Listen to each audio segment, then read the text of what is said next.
हाँ, तो कल फिल इन द ब्लैंक्स तक हुआ था। इसके आगे 2 ठो है केस स्टडी करना है, 3 है।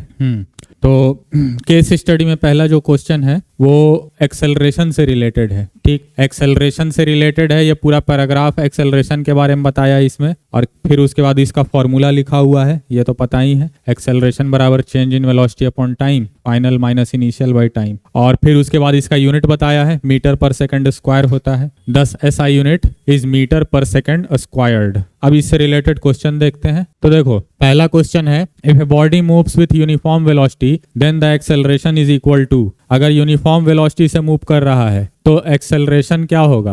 0। वेलोसिटी यूनिफॉर्म है, मतलब चेंज नहीं हो रहा है, चेंज इन वेलोसिटी 0, तो इसलिए एक्सेलरेशन भी 0। Next, if the initial velocity of an object is equal to final velocity the value of acceleration. अगर इनिशियल और फाइनल वेलोसिटी भी सेम है, अगर इनिशियल वेलोसिटी और फाइनल वेलोसिटी सेम है तो उस केस में एक्सेलरेशन क्या होना चाहिए? हाँ, इनिशियल और फाइनल वेलोसिटी सेम है तो ये भी वही केस हो गया, मतलब यूनिफॉर्म वेलोसिटी है, चेंज हो ही नहीं रहा है, तो फिर एक्सेलरेशन क्या होगा? 0 होगा। Next question, third, an object is sliding down an inclined plane, velocity changes at a constant rate from 10 centimetre per second to 15 centimetre per second in 2 seconds. What is the acceleration? नीचे, ऊपर से नीचे की ओर जा रहा है, एक inclined plane पे स्लाइड डाउन कर रहा है। इनिशियली उसका स्पीड है 10 सेंटीमीटर पर सेकंड, और 2 सेकंड के बाद उसका स्पीड हो जाता है 15 सेंटीमीटर पर सेकंड। तो हमको बताना है कि इसका एक्सेलरेशन क्या होगा। A बराबर v minus you by T. ठीक, अब यहाँ पे यूनिट चेंज करने का हमको जरूरत नहीं है, भले होता मीटर पर सेकंड स्क्वायर में ऐसा यूनिट, लेकिन आंसर तुमको सेंटीमीटर पर सेकंड स्क्वायर में दिया हुआ है, तो चेंज करने का जरूरत नहीं है। v हो गया 15 फाइनल वेलोसिटी, माइनस u हो गया 10 इनिशियल वेलोसिटी, टाइम लग रहा है 2, तो 5/2 यानी 2.5 सेंटीमीटर पर सेकंड स्क्वायर। तो इसका हो जाएगा ऑप्शन सी। ठीक, next, which of the following is an example of non uniform acceleration. इनमें से कौन सा नॉन यूनिफॉर्म एक्सेलरेशन का एग्जाम्पल है? एक्सेलरेशन नॉन यूनिफॉर्म है, यानी एक्सेलरेशन भी चेंज हो रहा है। तो ऑप्शन ए है, motion of a bicycle going down the slope on a road when the rider is not pedalling and wind resistance is negligible. मतलब कि एक बाइसिकल चला रहा है, ऐसे रोड का नीचे ढलाव है, अब पैडल भी नहीं मार रहा है, एयर रेजिस्टेंस भी नहीं है कुछ भी, तो उस केस में क्या होगा? Option A. आगे देखते हैं option, the motion of a ball rolling down an inclined plane. एक बॉल है, वो रोल डाउन कर रहा है इंक्लाइंड प्लेन पर। ये भी पहला जैसा ही सेम ही सिचुएशन है, इसमें साइकिल जा रहा है नीचे ढलाव पे, इसमें बॉल जा रहा है। Option C, motion of a freely falling body. Free falling body vertically downward जा रहा है, उस पे ग्रेविटी केवल लग रहा है, उसके अलावा कोई दूसरा फोर्स नहीं लग रहा है। और चौथा, movement of a car in a crowded road. एक क्राउडेड रोड में कार जा रहा है। तो चारों में से ऑप्शन डी होगा, क्योंकि बाकी तीनों कांस्टेंट एक्सेलरेशन का केस है। इंक्लाइंड प्लेन पर भी जब कोई चीज नीचे की ओर जाएगा तो वो भी एक्सेलरेशन ड्यू टू ग्रेविटी उस पे एक्ट करेगा। ये दोनों, पहला दोनों केस में होगा, तीसरा में तो होगा ही, फ्री फॉल बॉडी के लिए होता ही है, तो चौथा का डी हो जाएगा। Next, a scooter acquires a velocity of 36 kilometre per our in 10 seconds just after the start. It takes 20 seconds to stop. Calculate the acceleration in the two cases. एक कार है जो स्टार्टिंग में 0 से start किया, initial उसका speed 0 metre पर second था, उसके बाद 10 सेकंड के बाद उसका स्पीड बढ़ के 36 किलोमीटर पर आवर हो गया। ठीक, इसको V1 हम मान लेते हैं, 36 किलोमीटर पर आवर। ठीक, और उसके बाद बोल रहा है फिर 20 सेकंड उसको और लगा रुकने में, अगला 20 सेकंड के बाद वो रुक गया। ठीक, मतलब अब फाइनल वेलोसिटी जो है 0 हो गया। इन दोनों केस में, पहला केस ये और दूसरा केस ये, इन दोनों केस में हमको एक्सेलरेशन निकालना है। तो देखो, सबसे पहले चूंकि बाकी सब चीज हमको मीटर और सेकंड में दिया है, तो इसलिए ये वेलोसिटी जो है इसको पहले हम मीटर पर सेकंड में चेंज करेंगे, तो 5/18 से गुना हो जाएगा, यानी 10 मीटर पर सेकंड। तो इस केस में जब इनिशियल 0 था और फाइनल 10 मीटर पर सेकंड हो गया, इस केस में एक्सेलरेशन क्या हो जाएगा? Final minus initial by T. Final है 10, इनिशियल था 0, टाइम भी लगा 10, तो 10/10 यानी 1 मीटर पर सेकंड स्क्वायर। और उसके बाद फिर 10 से वापस 0 हो गया, तो अब जो है, अब इनिशियल वेलोसिटी इसका 10 है और फाइनल 0 है, तो फाइनल 0, हम एक्सेलरेशन में हमेशा v minus you by T होता है, तो फाइनल v 0 है, इनिशियल यानी v1 जो था वो 10 था, और टाइम इस बार लग रहा है 20 सेकंड, तो माइनस 10/20 यानी माइनस 0.5 मीटर पर सेकंड स्क्वायर। तो पहला केस में 1 मीटर पर सेकंड स्क्वायर और दूसरा केस में माइनस 0.5 मीटर पर सेकंड स्क्वायर, तो ऑप्शन ए हो जाएगा इसका। ठीक, नेक्स्ट, ये हो गया क्वेश्चन नंबर 38। 5 क्वेश्चन था इसमें, 5 MCQ था। अब आते हैं अगला केस स्टडी जो है उस पे, ठीक। हाँ, तो यहाँ पे अब स्पीड के बारे में बताया है। स्पीड का जो यूनिट नॉर्मली हम यूज करते हैं गाड़ी उड़ी में जो लिखा रहता है वो किलोमीटर पर आवर में रहता है, ठीक। उसके अलावा जो बहुत ज्यादा स्लो ऑब्जेक्ट होता है जैसे स्नेल है, टॉर्टवाइज है, ये सब जब चलते हैं तो इनका स्पीड बहुत कम होता है, इसलिए इनको सेंटीमीटर पर सेकंड में मेजर किया जाता है, ठीक। इसके अलावा कुछ उससे थोड़ा ज्यादा जो स्पीड होता है जैसे बाइसिकल हो गया, रिक्शा हो गया, इनका स्पीड जो होता है ये मीटर पर सेकंड में मापते हैं, और जो सबसे तेज होता है उनको किलोमीटर पर आवर में। और in automobiles a device known as speedometer, speedometer एक रहता है जो कि इंस्टेंटेनियस स्पीड को मेजर करता है।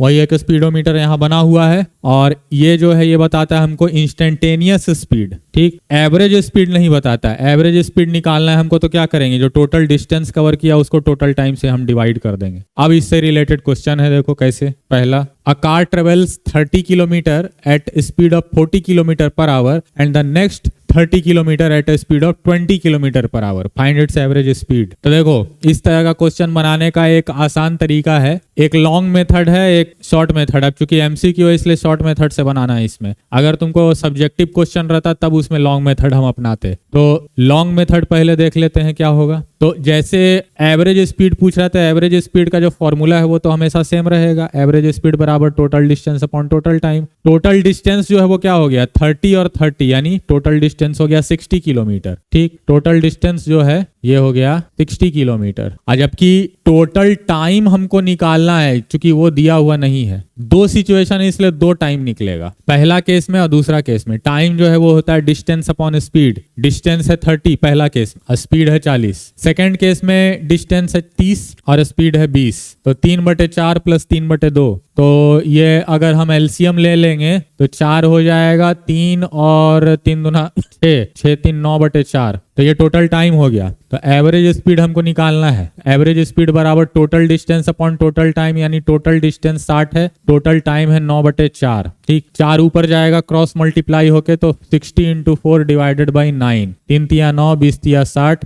यानी 20 चौक 80/3, और 80 को 3 से डिवाइड करोगे तो ये आ जाएगा 26.67 या 66, ऐसे रेकरिंग डेसिमल में आएगा ये, ठीक। रिपीट होते जाएगा, तो उसको राउंड ऑफ करोगे तो एक डिजिट में अगर राउंड ऑफ करेंगे तो 7 हो जाएगा। तो 26.7 किलोमीटर पर आवर, तो इसका ऑप्शन हो जाएगा ए। अब जैसे ये तो तुम तब बनाते जब तुमको ये सब्जेक्टिव में रहता, लेकिन अगर तुमको ऑब्जेक्टिव में जैसे यहाँ पे है तो इस केस में कैसे बनाओगे, इसका फॉर्मूला पहले भी बताए हैं, ठीक। और फॉर्मूला जो होता है वो क्या होता है, फॉर्मूला होता है एवरेज स्पीड निकालने के लिए 2 × V1 V2 upon V1 plus V2, ठीक। लेकिन ये तभी हम लगा सकते हैं जब डिस्टेंस बराबर बराबर रहे। पहला केस में भी देखो डिस्टेंस 30 किलोमीटर है, दूसरा केस में भी डिस्टेंस 30 किलोमीटर है, तभी ये हम अप्लाई कर सकते हैं। या फिर ऐसा बोले कि कहीं से चलना शुरू किया और फिर चल के कुछ दूर गया, फिर वापस वहां पे लौट गया, तो उस केस में भी अगर हमको एवरेज स्पीड निकालना है तो उस केस में, चूंकि उस केस में डिस्टेंस सेम ही रहेगा, जहां से चला वापस फिर वहीं पे आ गया, तो जाने टाइम और आने टाइम डिस्टेंस तो सेम ही रहा। या फिर अगर मान लो एक ही डायरेक्शन में जा रहा है तो पहले कुछ डिस्टेंस कवर किया, दूसरा बार भी जो है उतना ही डिस्टेंस कवर किया, डिस्टेंस सेम है लेकिन स्पीड अलग अलग, तो उस केस में एवरेज स्पीड निकालने के लिए, ये दोनों सिचुएशन में एवरेज स्पीड निकालने के लिए ये फॉर्मूला हम यूज कर सकते हैं। और अगर जहां से चला है वहां पे वापस लौट गया तो डिस्प्लेसमेंट 0 है, तो एवरेज वेलोसिटी 0 हो जाएगा। स्पीड भले निकल जाएगा लेकिन एवरेज वेलोसिटी 0 होगा, जहां से चला वहीं पे वापस लौट गया, ठीक। तो एवरेज वेलोसिटी अगर तुमको इसमें नहीं, अगर एवरेज वेलोसिटी तुमको पूछता ये कहीं से गया फिर वापस वहां पे आ गया, एवरेज वेलोसिटी क्या है, डायरेक्ट 0, उसको कैलकुलेट करने का भी जरूरत नहीं। स्पीड अगर बोले तब ऐसे कैलकुलेट करेंगे। तो यहाँ पे तुमको दिया हुआ है दोनों स्पीड, V1 है 40 और V2 है 20, तो 2 × V1 × V2, 2 × 40 × 20 divided by V1 plus V2, that is 40 plus 20, ठीक। तो ये हो जाएगा 2 × 40 × 20 और divided by 40 plus 20, that is 60। 20 या 60 3 बार कट जाएगा, देखो इसमें भी उतना ही आ गया, 40 दूना 80/3, यानी 26.7 किलोमीटर पर आवर इसमें भी आ जाएगा डिवाइड करने पर, ठीक। तो इसका ऑप्शन हो गया ए, ये तो पहले ही बता दिए थे। अब आते हैं इसमें, the average speed of bicyclist if he covers first 5 kilometre with a speed of 15 kilometre per hour and next 5 kilometre with a speed of 10 kilometre per hour. इसका बताओ क्या होगा, बिल्कुल इसी के जैसा क्वेश्चन है। इसमें 30 किलोमीटर का डिस्टेंस था, इसमें 5 किलोमीटर का डिस्टेंस है। स्पीड जो है इसमें 40 और 20 था, इसमें स्पीड 15 और 10 है। तो बताओ क्या होगा इसका आंसर। डायरेक्ट ये वाला फॉर्मूला लगाना है, डायरेक्ट ये वाला फॉर्मूला लगाओ। तो क्या आ जाएगा इसमें, V average 2V1 V2 upon V1 plus V2। Distance जो है उससे कोई लेना देना नहीं है, डायरेक्ट हम स्पीड को वैल्यू पुट कर देंगे। तो हो जाएगा 2 इंटू V1 है 15, V2 है 10 divided by V1 plus V2 that is 15 plus 10। तो 2 इंटू 15 इंटू 10 और divided by 15 plus 10 that is 25। काटेंगे अगर 2 पचे 10, 5 पचे 25, 5 तिया 15, कितना आ गया 3 दूना 6 दूना 12, 12 किलोमीटर पर आवर इसका आंसर हो जाएगा, यानी ऑप्शन बी। नेक्स्ट, अब देखो अब अच्छा क्वेश्चन आया, ये तुम लोग बनाई है कि नहीं ये क्वेश्चन। एक कार है जो कि 2/5 टोटल डिस्टेंस का 2/5 कवर करता है V1 स्पीड से, अब बाकी 3/5 जो डिस्टेंस है उसको कवर करता है V2 स्पीड से। तो उसका एवरेज स्पीड क्या होगा। बनाई थी तुम लोग, बना नहीं कि टाइम नहीं मिला था, तो बन जाता, मतलब छोड़ो। देखो देखो इसमें हमको क्या करना है, सबसे पहले मान लेते हैं टोटल डिस्टेंस जो है ना, पतला कैसी होगी, टोटल डिस्टेंस हम मान लेते हैं x, ठीक। यूनिट से कोई लेना देना नहीं है, यूनिट का यहाँ पे कोई जिक्र नहीं है, कुछ भी मान सकते हो, मीटर किलोमीटर कुछ भी। तो टोटल डिस्टेंस हम मान लिए x। तो अब बोल रहा है कि 2/5 टोटल डिस्टेंस जो है उसका V1 स्पीड है। तो केस 1 इसको हम लेते हैं। इस केस में डिस्टेंस जो है ये क्या हो गया 2/5x हो गया, टोटल डिस्टेंस का 2/5, टोटल डिस्टेंस हम x माने तो x का 2/5 2/5x हो गया, ये डिस्टेंस हो गया। और टाइम क्या हो जाएगा, चूंकि हमको जब भी एवरेज स्पीड निकालना होता है तो डिस्टेंस और टाइम चाहिए। टाइम क्या हो जाएगा, डिस्टेंस अपॉन स्पीड, डिस्टेंस है 2/5x और स्पीड क्या है V1 दिया हुआ है, ठीक। तो इसको हम लिख देंगे इस तरह से और अच्छे से 2x/5 V1, ठीक। सो ये हो गया हमारा केस 1। अब आते हैं सेकंड केस पर। इस केस में डिस्टेंस जो है ये हो जाएगा 3/5x। सेकंड केस में 3/5 ऑफ द डिस्टेंस बोल रहा है और वैसे भी बचा हुआ डिस्टेंस इतना ही था। और इस केस में टाइम जो है इसको मान लेते हैं T1, इसको मान लेते हैं T2, ठीक। तो फिर से टाइम बराबर डिस्टेंस अपॉन स्पीड, लेकिन इस केस में डिस्टेंस इतना है और स्पीड है V2, है ना। तो अब इसको भी इसी तरह से अच्छा से लिखेंगे तो क्या हो जाएगा 3x/5 V2। तो ये सेकंड केस का टाइम, ये फर्स्ट केस का टाइम, फर्स्ट केस का डिस्टेंस, सेकंड केस का डिस्टेंस। अब हम निकालेंगे क्या, अब हम निकाल सकते हैं एवरेज स्पीड, ठीक। तो average speed V average total distance upon total time. Total distance तो हम पहले से माने ही है x, हालांकि इसको ऐड करोगे तब भी x ही आएगा, तो उतना करने का जरूरत नहीं है, टोटल डिस्टेंस लिख देते हैं x। मेन ये हम किए थे टाइम निकालने के लिए, ठीक। तो total distance upon total time, ये टोटल डिस्टेंस x हो गया और टोटल टाइम हो जाएगा T1 प्लस T2। तो x upon T1 2x/5 V1 और T2 है 3x/5 V2। अब देखो इसमें नीचे वाला ये जो है इसको सॉल्व करना होगा। सॉल्व करने के लिए हम क्या करेंगे, दोनों में एलसीएम लेंगे। एलसीएम हो जाएगा 5V1 V2, इन दोनों का एलसीएम 5V1 V2 हो जाएगा, ठीक। इसमें क्या बचा रह जाएगा, ये हो जाएगा 2x और 5V1 कॉमन है तो V2 ऊपर जाएगा गुना होने में, तो 2x इंटू V1 हो जाएगा, सॉरी 2x इंटू V2 होगा। और उसी तरह से इसमें हो जाएगा 3x इंटू V1 हो गया। इसको अब ऊपर भेज देंगे और इन दोनों में x कॉमन ले लेंगे, ठीक। तो इसको ऊपर भेज देंगे तो क्या हो जाएगा 5V1 V2 into x divided by नीचे x common 2V2 plus 3V1 cut जाएगा। क्या क्या कटेगा, x से x कट जाएगा, यानी फाइनल आंसर हमारा हो गया 5V1 V2 divided by 3V1 plus 2V2, ठीक। सो ये हो गया हमारा ऑप्शन जो दिया है उसके हिसाब से ऑप्शन डी हो गया सही। लिखना है लिख लो, अरे तुम्हारा रोज भूल जाते हैं, नाम देख लेना। नेक्स्ट इसी में था क्वेश्चन चौथा। 1 car moving on a straight road covers 1/3 of the distance with 20 kilometre per hour and the rest with 60 kilometre per our, the average speed. ये पिछले तरह का ही क्वेश्चन है, बस उसका एक स्पेशल एग्जाम्पल समझ लो है। जैसे उसमें 2/5 और 3/5 था, इसमें बोल रहा है 1/3 और 1/3 के अलावा फिर दिया हुआ नहीं है, बाकी बचा हुआ केवल बोल रहा है। 1/3 के अलावा बचेगा कितना 2/3। तो इसमें भी उसी तरह से बनाएंगे, क्योंकि हमको डिस्टेंस दिया नहीं है। तो मान लेते हैं let total distance equal to x kilometre. अब चूंकि इसमें मानना पड़ेगा हमको यूनिट, क्योंकि स्पीड दिया हुआ है किलोमीटर पर आवर में, x किलोमीटर मान लिए। अब इसमें उसी तरह से पहला केस देखेंगे। पहला केस इसमें हो जाएगा जब डिस्टेंस जो है 1/3 है, तो डिस्टेंस हो जाएगा x/3 किलोमीटर, ठीक। और स्पीड यानी v1 इसमें हमको जो है दिया हुआ है 20 किलोमीटर पर आवर। इसमें देखो जो अभी फॉर्मूला बताए थे 2v1 v2 by v1 plus v2, वो हम नहीं लगा सकते हैं, क्योंकि वो तब लगाते हैं जब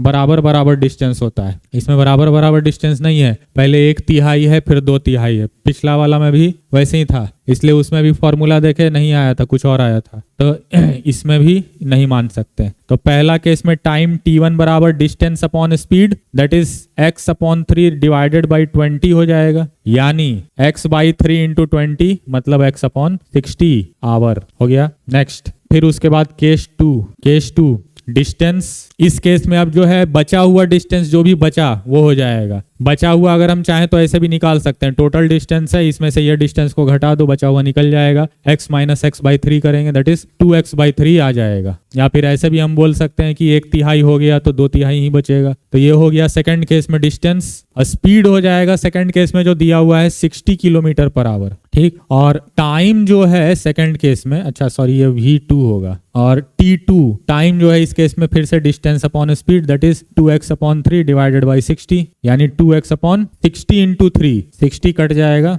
यानी आ जाएगा x/90 आवर। अब यदि हमको निकालना है एवरेज स्पीड, तो total distance upon total time. Total distance जो है वो तो हम x माने ही है, तो इसको ऐसे ही लिख देते हैं x। डिस्टेंस जोड़ने पर भी x/3 प्लस 2x/3 करने पर भी उतना ही आएगा। t1 अपॉन t2 नीचे हो जाएगा टाइम t1 अपॉन t2, तो x अपॉन t1 जो है ये हम निकाले थे x/60 आया था, t2 हम निकाले हैं x/90 आया है। 60 और 90 का एलसीएम हम ले लेंगे अब नीचे सॉल्व करने के लिए, तो हो जाएगा कितना 180। 60 से 180 3 बार कटेगा तो ये हो जाएगा 3x, 90 से कटेगा 2 बार तो 2x, और 180 ऊपर चला जाएगा तो हो जाएगा 180x divided by 3 2 5x। x से x कैंसिल हो जाएगा और 180 भी 5 से कट जाएगा 36 बार, तो आ जाएगा answer 36, that is 36 kilometre per our, यानी इसका ऑप्शन हो जाएगा ऑप्शन डी आंसर, ठीक। तो ये हो गया क्वेश्चन नंबर 4। लिख लो इसको। एक और क्वेश्चन रह ही गया, उसको कल कर लेंगे। अच्छा, इसका आखिरी क्वेश्चन जो है भी थोड़ा लंबा है, इसको भी कल करेंगे, आज रहने देते हैं इतना ही, इसको भी सॉल्व करने में समय लगेगा। अच्छा, यही केवल बचा है, बाकी ये तीनों तो हो जाएगा ना, इसको कर लेते हैं, थ्योरेटिकल है तो। हाँ, तो देखो इसमें कह रहा है, ये तो डायरेक्ट बिना पैराग्राफ पढ़े ही बना सकते हो। इसमें 3 ही क्वेश्चन है। पहला है इसमें ऐसा यूनिट स्पीड का क्या होता है, मीटर पर सेकंड होता है, ठीक। Next, which of the following is true, इनमें से ट्रू कौन सा है। स्पीड स्केलर क्वांटिटी होता है, ट्रू है। वेलोसिटी वेक्टर क्वांटिटी होता है, ये भी ट्रू है। बोथ है एंड बी, तो यही होगा, ए और बी दोनों सही है, ऑप्शन सी हो जाएगा। नेक्स्ट, तीसरा और आखिरी क्वेश्चन जो है, to specify speed we require. Speed specify करने के लिए किसी चीज का हमको क्या चाहिए, मैग्नीट्यूड चाहिए, डायरेक्शन चाहिए, मैग्नीट्यूड और डायरेक्शन दोनों चाहिए, या कोई भी नहीं चाहिए। तो इसका हो जाएगा ऑप्शन ए, चूंकि स्पीड एक स्केलर क्वांटिटी होता है और स्केलर क्वांटिटी को दर्शाने के लिए केवल हमको मैग्नीट्यूड का जरूरत है, ठीक। तो हो गया एक क्वेश्चन, वो कल खाली रह गया है, उसको कल बता देंगे।